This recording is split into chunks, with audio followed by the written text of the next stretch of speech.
네, 안녕하세요. 정여울입니다. 오늘은 셰익스피어에게 가는 길 중에서도 베니스에 대한 이야기로 시작을 해보려고 하는데요. 아마 여행을 좋아하시는 분들이 가장 가고 싶어하는 여행지 중에 하나가 베니스인 것 같아요.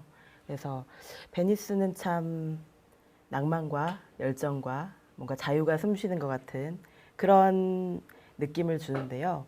저도 베니스가 너무 좋아서 여러 번 갔었는데 항상 어느 계절에나 사람이 많더라고요. 예, 예, 정말 뭐랄까요, 비수기, 성수기가 따로 없는 그런 사랑받는 도시고, 또 베니스가 사실 아까 영화에서 잠깐 보여드렸듯이 좀 복잡하기도 하고 오래전부터 상업의 도시였고, 그리고 정말 많은 그러니까 유럽의 어떤 상업적인 중심 중에 하나였는데, 그렇기 때문에 샤일록 같은 부자가 있었고 또 안토니오 같은 상인도 있었던 거죠. 그런데 이 셰익스피어는 그러니까 그런 논란이 많아요. 사실 셰익스피어가 정말로 이탈리아의 그 모든 도시들을, 그러니까 이탈리아뿐만이 아니라 유럽의 많은 도시들이 셰익스피어의 작품에 나오거든요. 그래서 정말 다 가봤을까? 이런 논란도 많은데, 제가 작품을 읽어보면 가봤을 거라는 생각도 많이 들고요. 그리고 가보지 않았는데 이 정도로 쓴 거라면 정말 셰익스피어는 천재가 분명하다, 이런 생각이 들 정도로 공간에 대한 묘사도 굉장히 뛰어나고, 지금도 셰익스피어가 그 작품의 그 배경으로 활용했던 장소들을 따라서 떠나는 여행 프로그램들이 전 세계에서 계속 돌아가고 있다고 합니다. 그리고 역사상 전 세계에서 가장 많이 상연되는 연극도 사실 셰익스피어의 연극이죠. 끊임없이 햄릿이나 뭐 오델로나 베니스의 상인이나 정말 많은 작품들이 끊임없이 상연되고 있는데요. 셰익스피어를 저도 많이 좋아해서 이제 셰익스피어가 태어났던 스트래트포드 어판 에이번이라는 좀 이름이 긴, 에이번 강 위에 있는 스트래트포드라는 그 도시에 갔는데, 그 도시의 중심은 에이번 강이에요.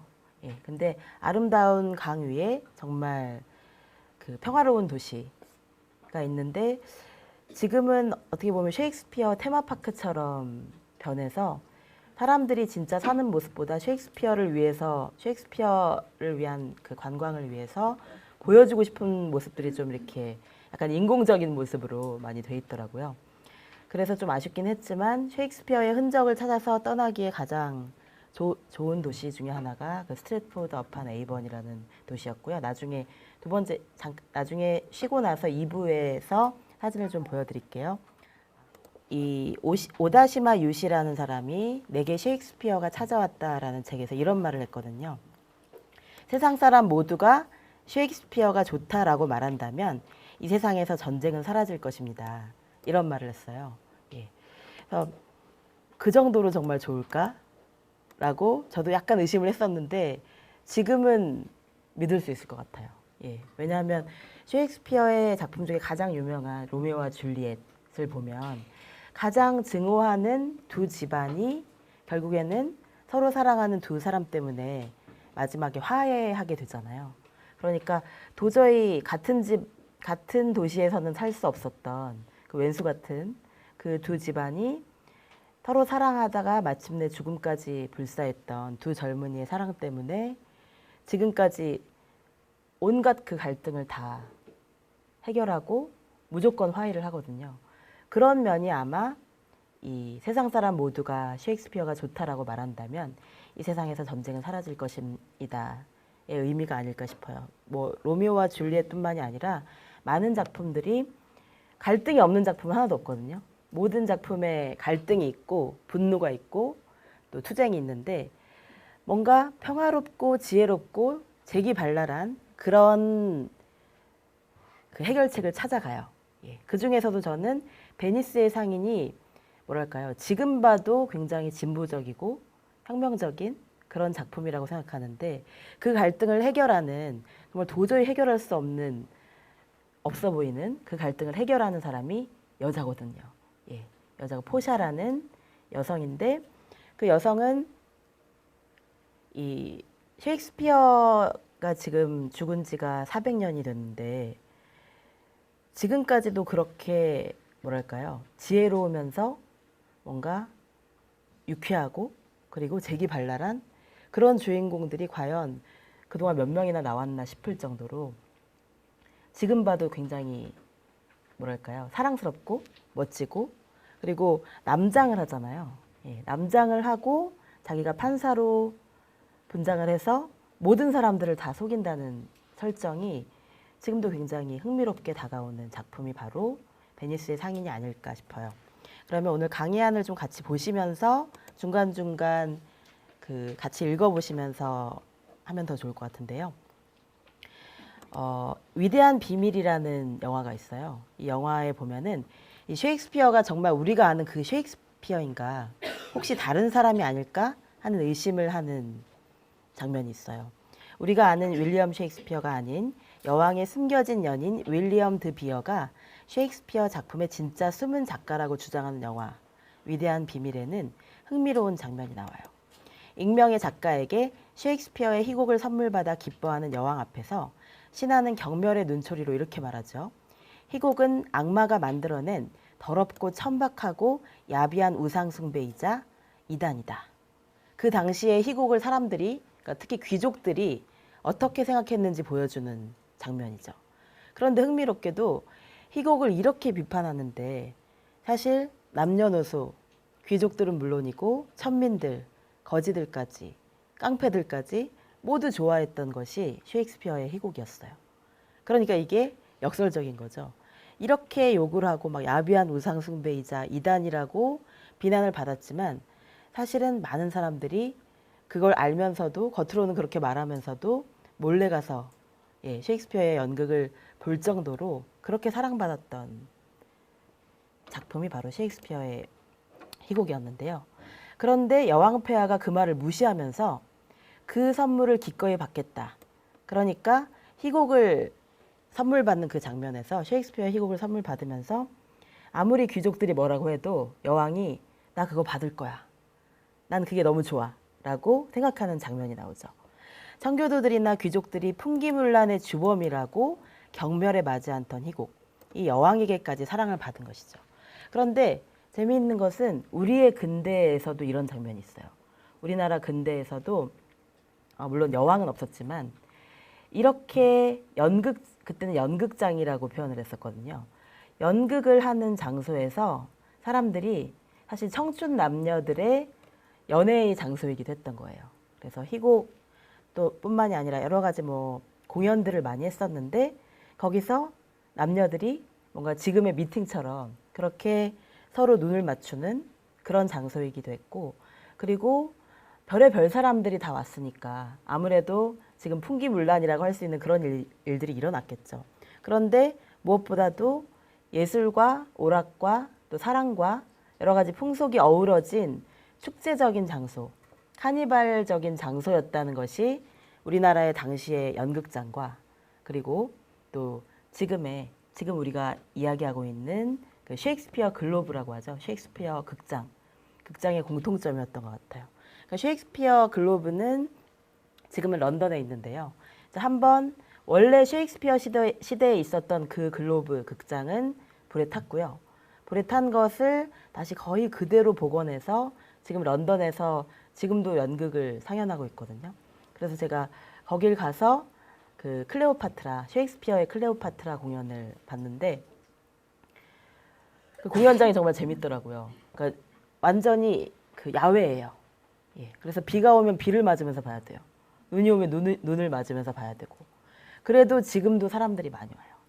그리고 지금은 굉장히 깨끗하고 아름답게 만들어놔서 많은 사람들이 좀 우아하고 세련되게 볼 수가 있지만 그 당시에는 정말 화장실도 갈 수 없을 정도로 화장실이라는 게 지금처럼 깨끗하게 만들어진 거는 100년이 안 됐잖아요.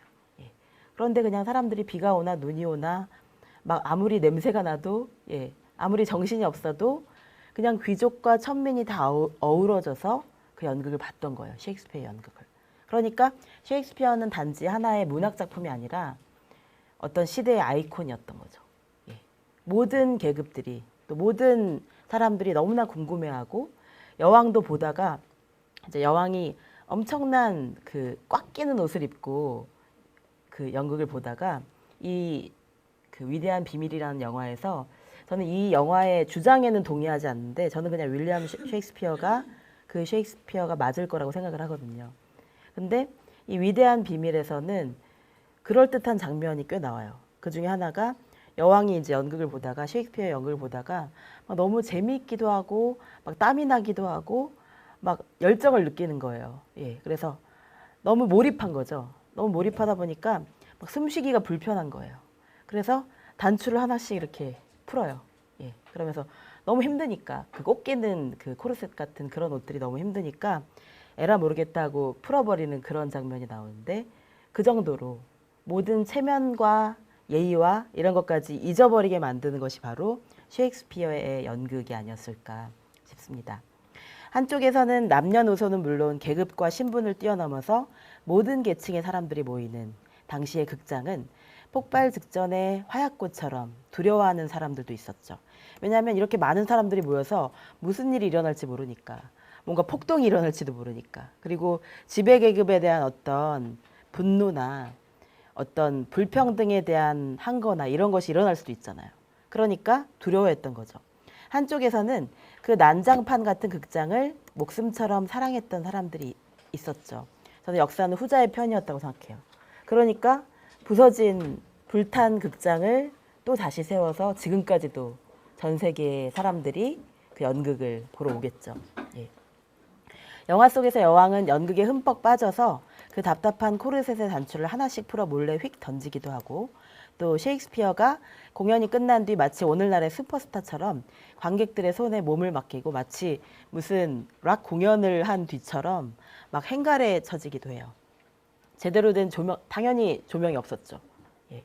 그리고 특수장치 이런 게 없었죠. 그래서 셰익스피어의 희곡에는 이런 장면들이 꽤 나와요. 아, 지금 여러분 이 무대가 너무 열악하지만 여러분 여기가 거대한 그 들판이라고 생각해 보세요. 여기가 스코틀랜드의 그 정말 황야의 평야라고, 예, 그러니까 황야의 어떤 숲이라고 생각을 해보세요. 라는 상상력을 자극하는 거죠.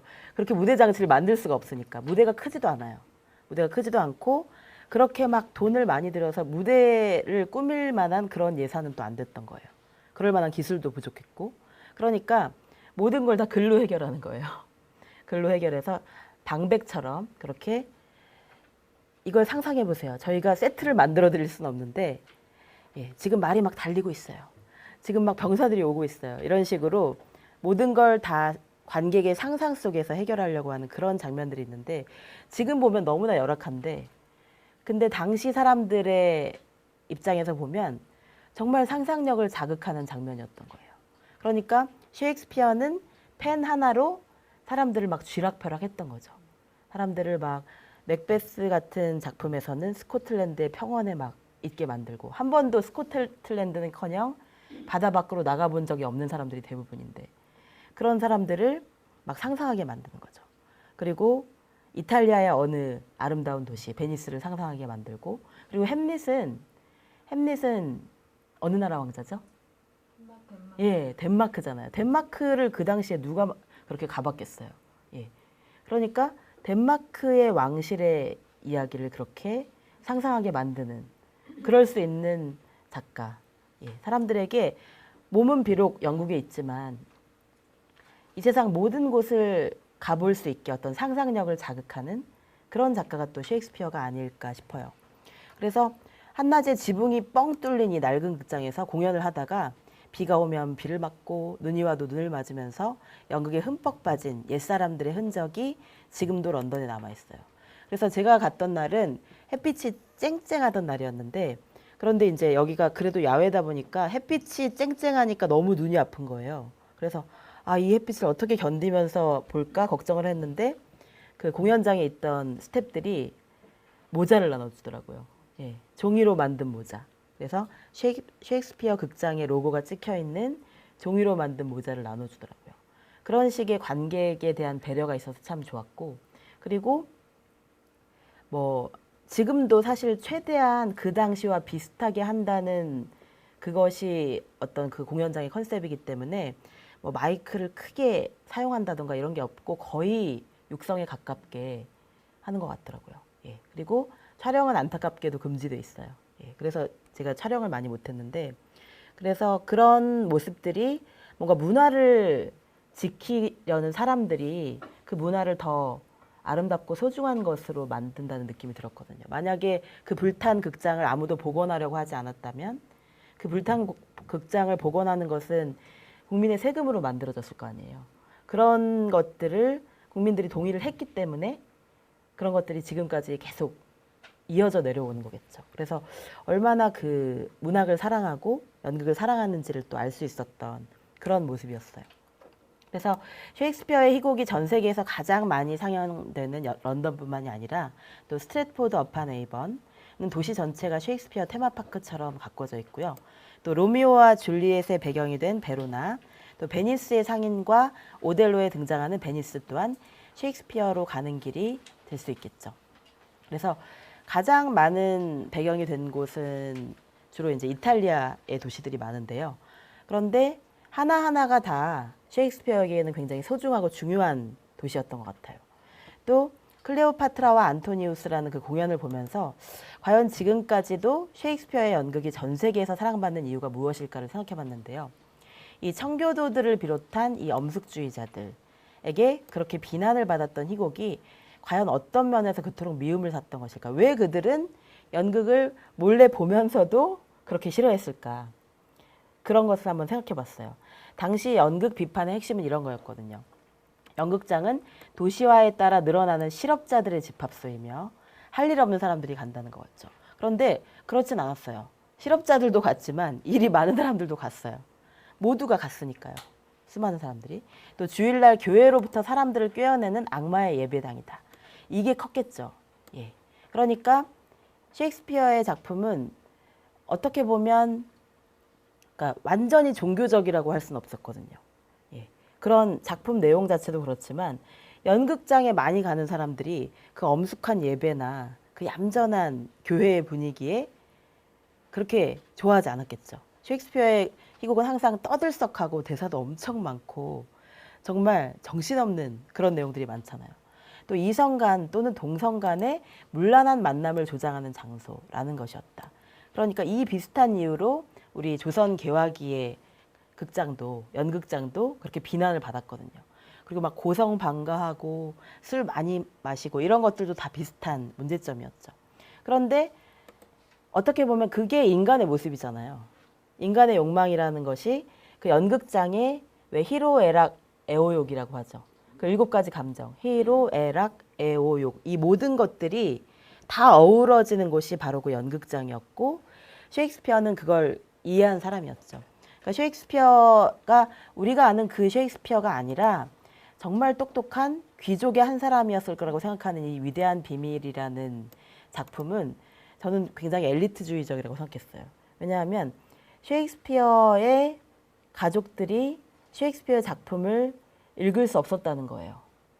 예, 글자를 제대로 몰랐기 때문에. 그걸 근거로 사용하더라고요. 셰익스피어는 이렇게 교육을 못 받은 집안에서 자랐는데 어떻게 이렇게 훌륭한 작품들을 이렇게 셰익스피어의 작품에 쓰인 어휘들이 지금 오늘날의 그 현대 소설에 나오는 어휘들보다 훨씬 풍요롭고 많거든요.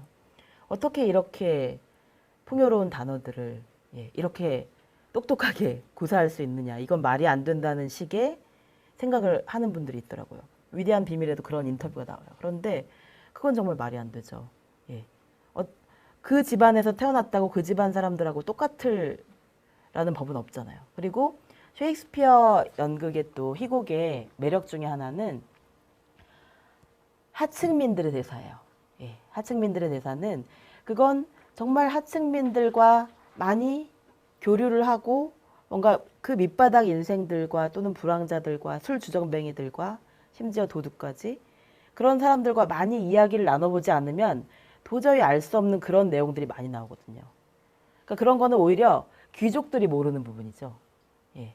귀족들이 그걸 그렇게 열심히 조사하려고 노력한 사람이 몇 명이나 됐을까요? 그러니까 오히려 셰익스피어의 매력은 엘리트적이지 않다는 거. 그리고 수많은 그 왜 저잣거리라고 하잖아요. 수많은 사람들이 모이는 그 저잣거리의 언어들을 너무나 풍요롭고 생생하게 복원해낸 그것이 셰익스피어의 매력이고, 그리고 셰익스피어가 뭐 좋은 대학을 나온 건 아니지만 기록에 따르면 문법학교를 나왔다고 돼 있거든요. 예. 그러니까 언어의 사용에 있어서는 문제가 없었을 거예요. 예.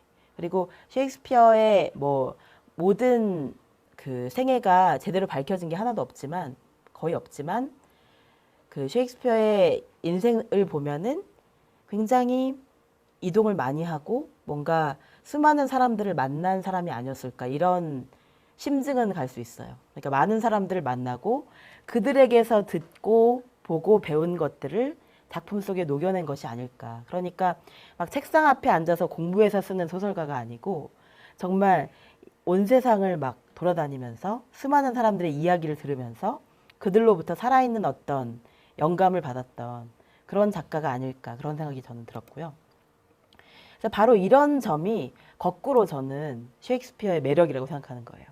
이렇게 정신없는 거, 예, 이렇게 뭔가 이 모든 계층이 다 모이는 어떤 혼란스러움, 이런 것이 작품 속에 다 녹아 있지만, 근데 작품을 다 읽고 나면 오히려 굉장히 잘 정리가 되거든요. 아, 그때는 이랬구나. 그 사회에 대해서 더 깊게 이해를 할 수 있게 되는 거죠. 역설적이게도 그들이 뒷골목의 쾌락으로 치부했던 이 셰익스피어의 연극이 이제는 고상한 예술의 대표 주자로 자리 잡았다. 그러니까 지금 사실 셰익스피어의 연극을 보러 오시는 분들은 좀 더 이렇게 고상한 분들이 더 많아졌어요. 이상하게도. 그러니까 지금의 젊은이들은 사실 연극을 많이 좋아하진 않죠. 특히 셰익스피어의 연극을 좋아하는 젊은이들은 별로 없겠죠. 예. 근데 그것들을 이제 뭐 영화로 변형시키거나 뭔가 이렇게, 요새 레이디 맥베스라는 작품도 나왔잖아요. 그런 식으로 패러디한 작품들을 젊은이들이 보지, 옛날 이 말투가 워낙 좀 고어다 보니까, 옛날 말투다 보니까 이런 걸 좋아하시는 분들이, 어르신들이 지금은 더 많이 봐요. 예. 그러니까 이게 참 역설적인 거죠. 그때는 천민들이나 정말 평범한 사람들이 더 좋아했었는데 지금은 더 점잖은 분들이 더 좋아하게 되었다는, 예, 셰익스피어도 그건 예상하지 못했을 것 같아요. 셰익스피어는 자신에게 주어진 악조건을 최고의 창조를 위한 기회로 탈바꿈시킬 줄 아는 변용의 귀재였다고 생각해요. 그러니까 이 셰익스피어 작품들을 보면 완전히 창조적인 얘기는 별로 없어요. 로미오와 줄리엣 얘기도 그 당시에 있었던 이야기를 바꾼 거고요. 그리고 햄릿 이야기도 뭔가 이 덴마크 왕자에 얽힌 어떤 이야기가 전해 내려오는 이야기가 있었어요. 예. 그러니까 완전히 없는 이야기를 무에서 유로 창조해낸 건 아니고요. 그건 괴테도 마찬가지예요. 파우스트 같은 작품도 수많은 민담과 고전에서 끌어온 이야기들을 집대성한 거예요. 예, 집대성하고 거기에 괴테의 창조도 들어갔죠. 그런데 우리가 알고 있는 사실 많은 문학 작품들이 그렇게 무에서 유를 창조해낸 건 생각보다 그렇게 많지 않아요. 예, 특히 이 시절의 작품은 지금 사실 셰익스피어가 가장 많이 쓴 것 중에 하나가 역사를 다룬 거잖아요. 예, 뭐 리처드 왕의 이야기도 그렇고 헨리 8세의 이야기도 그렇고 이 모든 것들, 그리고 또 클레오파트라 이야기도 그렇고 역사물들이 굉장히 많았고, 그리고 로미오와 줄리엣이나 햄릿이나 이런 것들도 결국에는 뭐 실화로 추정되는 것도 있고, 그리고 당시에 전해 내려오는 이야기로 추정되는 것도 있고, 그런 것들을 탈바꿈시키는 그런 여러 가지 변형의 능력, 변신의 능력이 저는 셰익스피어의 진짜 재능이었다고 생각해요. 그의 시대에는 사설극장이 같은 공연을 10번 이상 할 수 없을 정도로 관객과 후원자들이 끊임없이 새로운 작품을 요구하던 시기였어요. 그러니까 지금보다 오히려 더 새로움을 요구하죠. 지금은 10번은커녕 한 30번, 50번 계속 해도 사람들이 오잖아요. 예.